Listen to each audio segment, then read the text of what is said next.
Welcome to another American TESOL Presents Free Friday webinars. I'm your hostess, Shelly Sanchez-Terrell, and we are going to be talking about a ball and how to learn with the ball. Now, it's going to have a ball activity, but one of the many conferences that I curate online, next week we do have RSCon, free May 4th Sunday workshop, incredible speakers. We want you to attend. But right now we also have the virtual roundtable conference, language and technology. So moderating so many different conferences. And now our webinar. And this is kind of a break because it's non-techy. But there's so many things you can do with the ball. And so I really wanted to change things up because sometimes you have where there's a lot of technology, and I love technology. But I know there are times when the technology fails, and then you're like, what am I going to do? So the great thing is now you can carry little handballs, like a little Nerf ball, and I recommend it for presenters as well. But I recommend it for teachers. And you can find all the links and everything if you go to American TESOL. It's for Fridays, free all the times, and you can get a free recording and certification. So if you go to the bit.ly links, I'll go ahead and share that as well. We don't, unfortunately, at Brock's go here. There's a really good friend of mine, Chia, and I went to go see her class in London, and so I took a lot of different snapshots from that. So I'll be sharing those within to give you an idea of what you can use a ball for. So you can hopefully see the ball in action. I love this picture. It looks so, it is a lot of fun, Peggy. It's just a wonderful thing you can do. But one of the great things about a ball, when you can take a small ball or you can even take a big ball, it's up to you what kind of ball you want to have. But if you have a blow-up ball, one of the great things is that you can always put these things inside a purse. And, oh, here's my purse. So I have this hefty pug purse. If you're a teacher, you probably have a big bag like me. It has a little Roscoe pug there. And then I can carry these things inside there, and I can take them with me because you always, one of the most valuable things you can do to be one of those super teachers is to have things in case things just don't go right. And as a teacher, you know that happens all the time. There's fire drills, or there's a pep rally, or there's testing all of a sudden, or there's just the technology doesn't work. I've been to a presentation, and all of a sudden the PowerPoint didn't work, the actual thing that shines the PowerPoint. So the projector didn't work, so it wasn't even the internet, it was the projector. But you still only have that time. Once you're at a conference or once you're teaching a lesson, that's what you have. So we have to continue the learning. And you can take a ball out, and then you can have your students, you can promote movement, and there's so much benefits of it. So one of the things is it's easy to set up. When that happens, you don't have to panic. And that's one of the things I tell teachers. I say, instead of saying, oh, I'm so sorry about the technology, people are there, whether it's your students or other teachers you train, to listen to you, to learn from you. So continue with the learning. That's what we need to do. So we need to be to the point where we can just grab in our bag, and then we can say, here, I have a ball.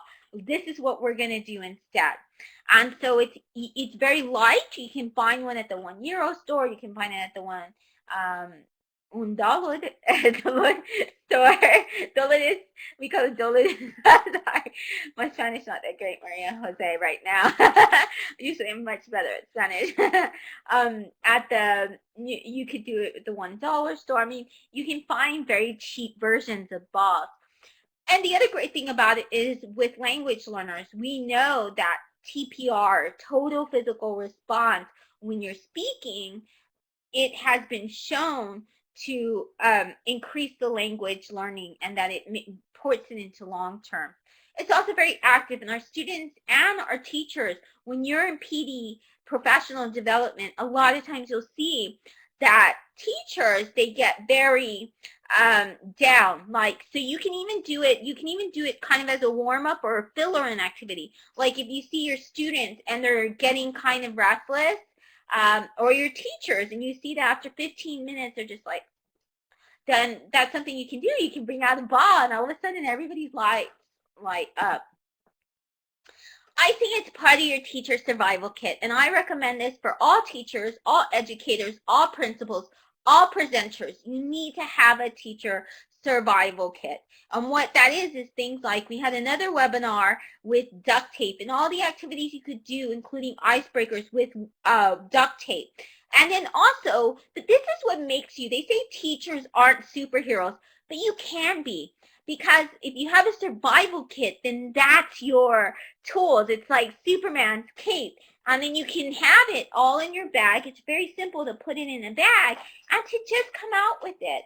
And when you come up with something, then all of a sudden it's something that your students, you bring it out and it's like a bag of tricks.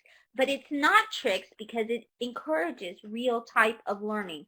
So I encourage you to make it part of your teacher survival kit, along with other things like safety pins, tape. There's just so many things you can put in that.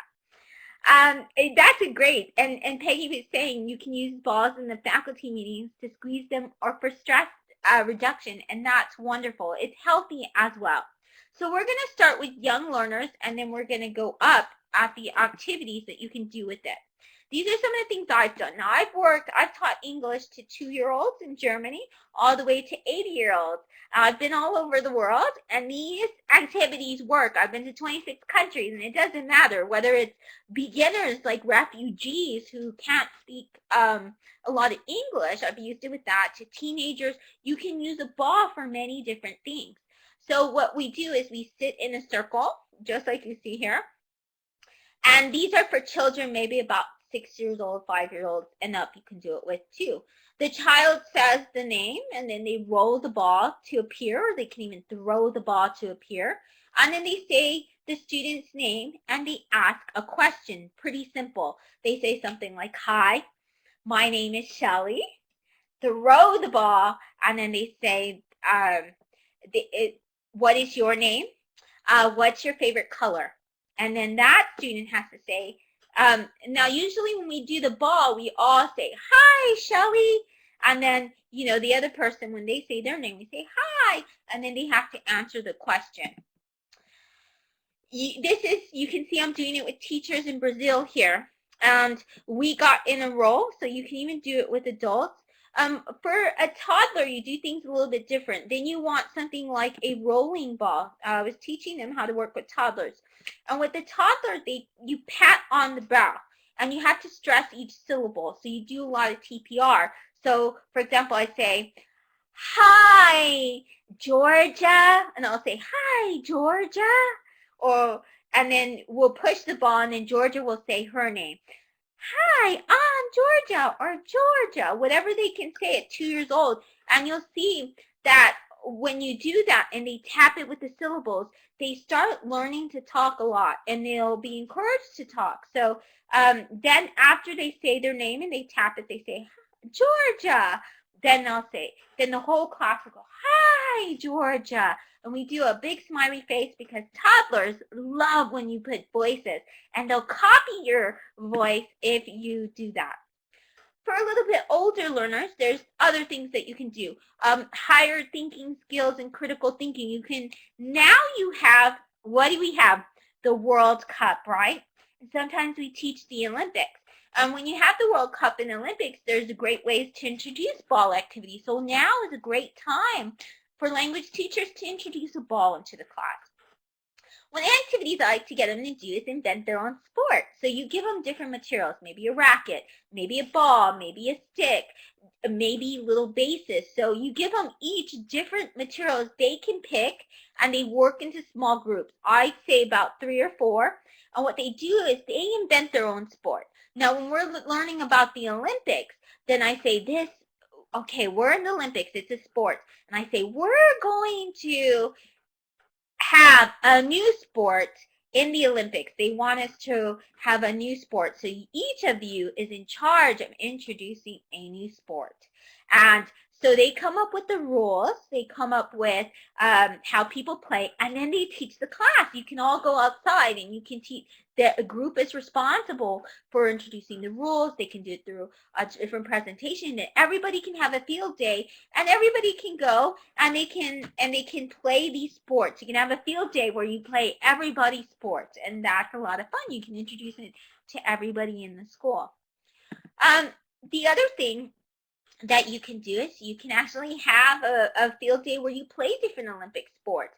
With my adults, we did one year where we learned about different sports such as curling and stuff, because that was a new sport in the Olympics. But you can do ball sports from around the world, and you can have each small group be responsible for different ball sports from that country. So for example, what's a famous one in it could be, so in the chat box, you can put different ball sports that you can think of. So first you can have them brainstorm. So as a class in the chat box, write down different ball sports that there are that you know of. Think of any sport that has a ball. We have one in Brazil coming up. Okay, tennis. Yes, Becky, exactly. Soccer. And in some countries, it's called football. Yes. Any others? Don't be shy, Vicky, Maria, and Yasmin. And A, I don't know who A is, but feel free to type in the chat. What is this sport? So if they're shy, you can have them, they can do miming as well. Bolsi ball. Okay, that's a great one. Tennis, yes, that's a good one. How about this ball? What kind of sport would that be? Volleyball. Okay, yes, we can do the volley. And so when you're learning all this, you can also learn about the different types of adjectives. Basketball, yes.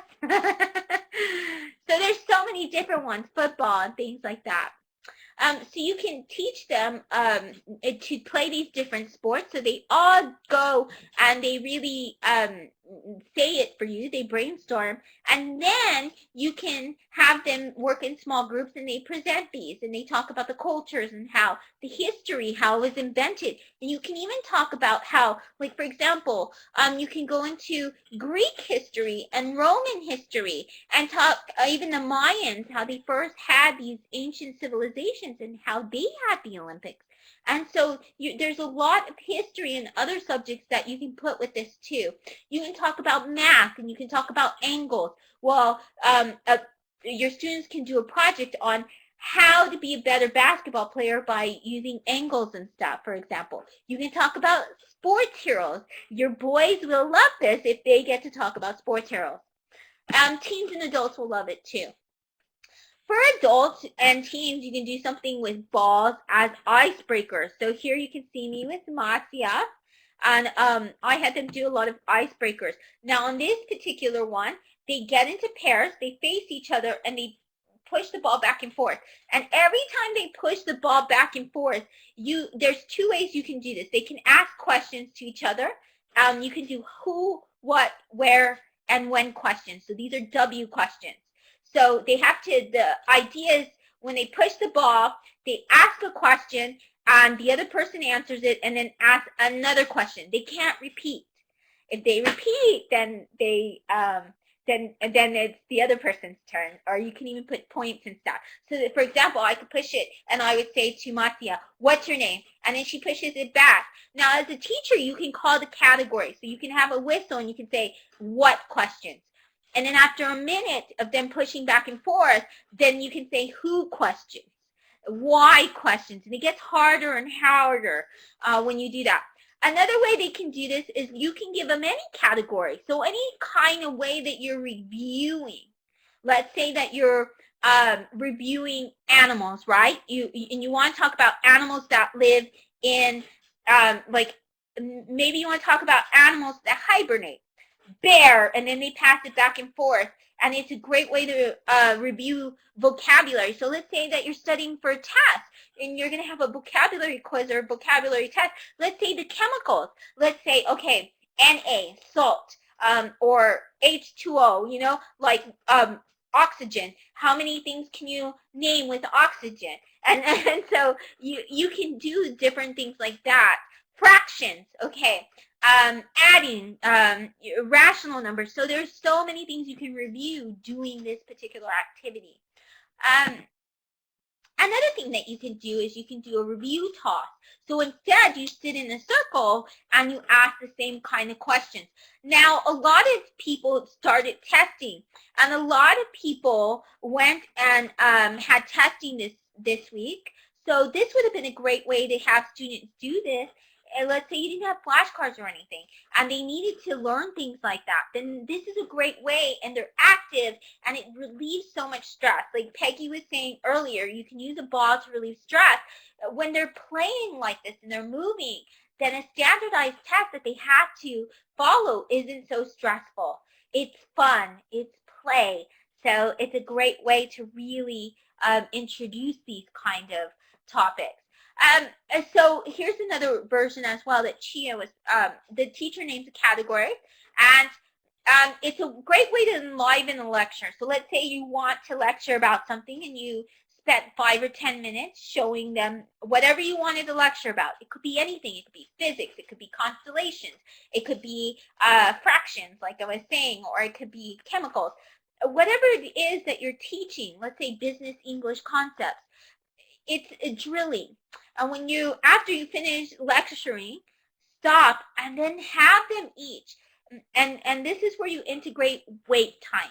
So the optimal wait time for asking questions, they say, for critical thinking, higher thinking skills, is to give your students 3 to 7 seconds.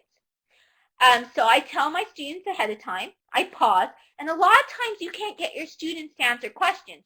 Only the one kid usually answers. This forces everyone to ask a question and answer. So what we do is we take a 5-minute break. I talk about it for 5 minutes. I introduce the ball and I say, okay, I'm going to throw the ball. I'm going to make you wait 5 seconds. Okay, we're all going to wait together. We can even count as a class. And you have to answer something. I don't care what you answer. You have to answer something related to the topic. And when you answer related to the topic, then it gets me to know you're thinking, you're making those connections. So even they don't get the answer wrong, okay? But what they can do is each person can explore the topic that way.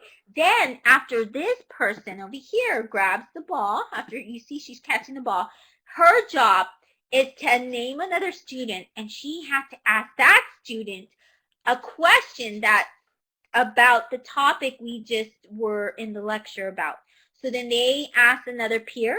That peer doesn't know, then they have the option. You have to give the wait time. So everybody waits, and they have time to answer anything, and then they throw it to somebody else. So you get them thinking about the topic, and you get their brains working. This actually has been proven to make it to where your students, instead of just listening to a lecture for an hour, they're actually going to remember more doing this. They've done research in cognitive, that your brain, that's the way it works. It gets the information. So that's the way that you can do this. Another thing that you can do is you can put masking tape on the ball, and that gives you the ability to do very many cool things. For example, you can write on it. And the reason we use masking tape is because you can easily peel it off and write something else on it. So you could use it 1,000 times, this exercise. So you put your tape on it, and let's say you give directions. So let's say you're teaching prepositions. You say jump over something. And then you have something like sit under the table. So you can use that as an icebreaker too. So what you do is that you can toss the ball, and whatever their fingers land, that's what they have to do. So this is a great way to review things. You know, it might say name an animal, jump up and down, touch. You can do that as an icebreaker where they have to do things like rub their tummy and tap their head at the same time. Jump as high as you can. So you can do that with kids as well. So there's so much that you can do with this activity. Or you can give questions. You can have different questions. Like, for example, it says, what is your name? What did you do yesterday? Let's say you're practicing the past tense, right? Then you can put a bunch of questions, and that they have to read out the question first. What did the question ask me? What did I do yesterday? So then they pick it up and they say, yesterday and then they answer the question. So this is many different things that you can adapt it to your class.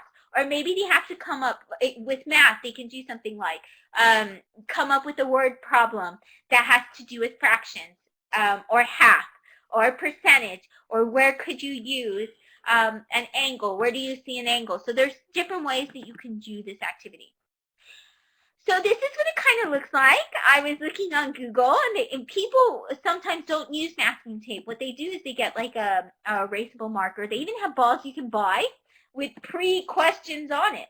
Now, I'd rather do the masking tape because I can use it again and again and again. So that's a fantastic idea. So Peggy says, for a language activity, you could put statements, and then they have to change it into questions. Great idea. And when they change it into a question, what are they going to do? They throw it to another peer. So you get them to do something with it. And then the peer has to answer. And then whatever they touch, they do the same thing. So that's kind of the idea. You can do ball question and answer where, and this is a helper. So let's say that you're reviewing something and you really do need them to say it. The answer. Let's say, they need to know this for a test, okay? Let's say it's a state exam or something. So I call this helper the activity. So what it is that the student is throwing the ball, and they're allowed to throw to, I ask them the question, and so I throw it, and they catch it, and they have 3 seconds, the wait time, I wait 5 seconds, they have to answer. They don't know the answer, they get a helper, so they can throw it to anybody in the class who gets to answer for them. So they say, anybody know the answer? And they can throw it to a peer. Why would I do this? Because you don't want the same student answering the question all the time. Some of your students are very shy. So after they answer the question, they throw it back to me. I throw it to another student. Everybody has to answer a question. You got to get them used to. You can't have it to where you say, the problem is if you go and you say, who knows this, you always get the same person raising their hand. And we don't want that. We want everybody. And we can't assume our students don't know or they're stupid or anything like that. Sometimes they're just very shy. Sometimes they're not given enough wait time. They're not given the ideal amount of time to really answer a question. Sometimes they need a helper, and that's okay. That's the great thing about this is you don't make any student feel stupid. And then they're encouraged. They're encouraged for next time to try and know the answer because they're not made to feel stupid. If they don't know the answer, they get a helper. They just ask another peer, and a peer will help, okay? But everybody has to be asked a question. Everybody has to try an answer, and if they don't get it right, that's okay. They pass it to a peer, and the peer can get it. So I did have to bring some kind of technology so you can play lots of sports and do all these other things. And we're about to go ahead and close the session. But of course, there's lots of online games that you can play with the ball. So I'm going to show you some very cool apps in the online ball games as well. You can always go outside and you can do these games as well. It's a great way to release stress, have exercise. And let me tell you that when my boys, they always want to play these games. The boys ask me every time when I say, okay, who wants to play? What can we play? And they say, teacher, let's play the ball game. So the boys who tend not to like anything else, they love these kind of ball things that you can do. Other things that you can do, we do something called Biz Buzz. So we've done it sort of like a hot potato where we throw it to each other in a circle, and it acts like a hot potato. When you're using a ball, you have to give rules. So trick. There's a couple of things you can do, and I'll show that at the end, some ways to manage this because you don't want it to be where it gets out of hand. So I'll give you some ideas for that too. So online ball games, we'll do that first. One of them is marksenglishschool.com/games, and he has a basketball and a golf game to teach you verbs with a simple past tense. I've used this. The students love it. It's a great way to do drilling. A lot of times I'll use this when I flip the classroom. I put this in my wiki, and this is what one of their missions, because I don't like the word homework. I say you have a mission. You're going to practice, whatever we were practicing. And if they do it, then they get a badge or they get points or something for it, you know. And then they take a screenshot so they can prove it to me that they played. Okay. The other thing that they have a lot of ball apps as well. In games that have to do with science. There's one by sciencemuseum.org, and it's Launch Ball. One of the things it does is it teaches you physics, and it also teaches you about angles and shapes. So it's very higher. There's actually one that a 12-year-old developed called Bubble Ball, I think is what it is. It's a free app. It's genius. A kid came up with this app, so you can get that free for online. It teaches you the same concepts of science and physics. Factory Boss is another where you drag and drop a ball, and it produces physics. So this is another game you can play online to teach these. Now, when you're teaching, it's a great way to do these for CLIL. You're teaching content language integrated language, learning and language. Sorry, I got those mixed up. Then, and you're teaching science. These are a great way to get your students to learn the language, because some of these games will say the vocabulary out loud, but they also teach them the science. So that's nice to know. Novelgames.com has number balls. It's a great way to teach math. CLIL again. What I do is I have them work in pairs, and they have to sound out to each other the answer, so they get that added addition of speaking and saying. So they say, they can work in pairs and help each other. Oh, how do we do 10 plus 12? 22. You know, the other one can answer for them. So it's a great way to, I like them to play in pairs. They should always, I think, play in pairs so they can do the extra talking. What are some great ball apps? Well, this one is Spiro. You actually have to pay for this, so I didn't put it on there, but there's free apps. By the way, I only like to share free things, so that's what I'm showing you today. One of them, and you can see me playing with my friend Nutrich or Richard, is AR Soccer. My students love this. So you get the iPad when it does, or even just you can do this with Android as well. It comes free in all of those. Just look up AR Soccer. They also have AR Kickball. They have AR Basketball. What it does is it does a ball. You can even choose which country. So it's great to teach the World Cup. And they give each other prepositions. They learn prepositions. They give each other instructions. They give each other directions. They say, no, move to the right, move to the left. They do it in pairs. A ball's in the middle, and they have to do it in a white surface, by the way. It has to be a solid surface for the ball to go there. And what it does is it comes out, and you move this virtual ball. It's very difficult. So you have to tell each other. You have to say right, left, and it's using augmented reality. So they learn a lot of language. One of my favorite apps, and I think it's great for language learners, is the Magic 8 Ball. Now I'm going to see if I can actually find this on my thing so I can show you what this is.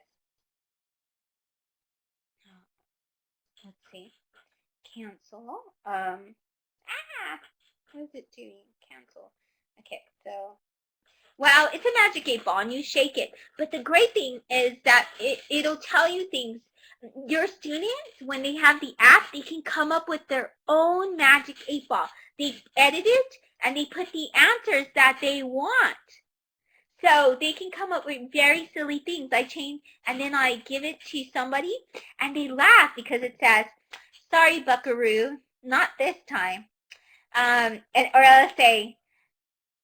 it'll say something surprising like, ah, that tickles when you shake, or something like that. Like, so you can get the students to come up with their own phrases, and they love that. And then they give it to their pair, their partner, and they ask each other questions. It's a great way to ask questions. And then they get to see what the funny answer is their friend came up with. So you have it's on the app, on the free Magic 8 Ball app, and it is for Android, and it is for, if you go to the store, you can see it. Oh, and the app, yeah, and then you shake it, and it comes up just like the Magic 8 Ball. So you use it on your device. You put it on your device, you shake it, and it'll come up with the answer. My iPhone is acting a little crazy, right? I mean, my iPads, or else, oh, well, let me see if I find it, because I might. Let me see if I do the 8 Ball, because it comes up, and it's a great app. So if you can use apps, I would definitely recommend it because it's great for language learning. And the students absolutely love it. But there's different ones you can get. You can see a whole bunch on there. And it's the same thing. You just shake the app, you can shake the phone, and it'll come out for you, and it's free. The other thing you can do, and one of the things that I love from McGraw-Hill, is they have a baseball and math app. Let me see if I have this one. Sometimes I have this one. And this is a great way to teach. This is a great way to teach math as well. They actually play a game, and then what it does, it's an app that comes out, and it's free. So you have to make sure you do the free version. So now I showed you some of the apps. I'm going to go ahead and end with showing you a few tips. So whenever you want to introduce a game or a ball thing, if you have language learners that are struggling with the language, I like to use flashcards or visuals to show the directions, okay, and the instructions. We have rules. One of the things that's very helpful when you're using a ball, when you're working in pairs, you can do a ball. I like to do a whole class thing, but the pairs, the reason you would do it in small groups in pairs, time. You don't have a lot of time, then you need a couple of balls, okay? I use a timer. They only get 30 seconds or an hour, and then we move to the next activity. 30 seconds to a minute. And that keeps it to where they don't lose focus. And if they're always doing something in 30 seconds, if you're doing, for example, the who, what, when, and where, then they don't go off task.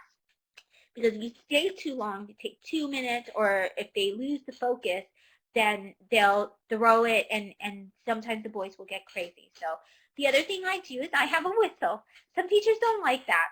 Or I get a bell on my mobile device, and I ring that, so when they're not doing something that they're supposed to, or they're getting excited because they're speaking, which is good, then I can blow the whistle, and then they know that's when to stop, okay?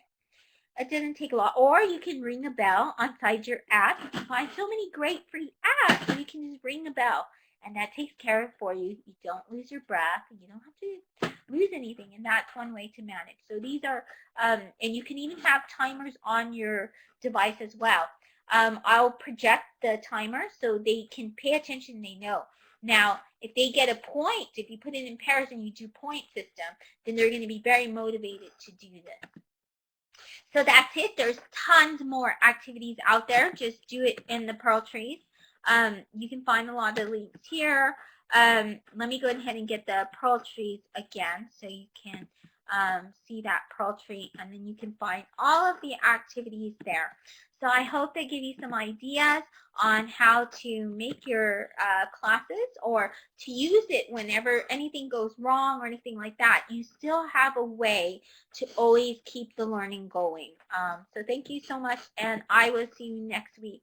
Next week we're going to talk about how to transform your online learning environment to make sure that you have them interactive, to where, let's say you set up Edmodo, you set up a blog. How do you get your students to do it without you having to do much work at all? So that's what we're going to talk about next week. So thank you so much. I'm going to go ahead and stop the recording.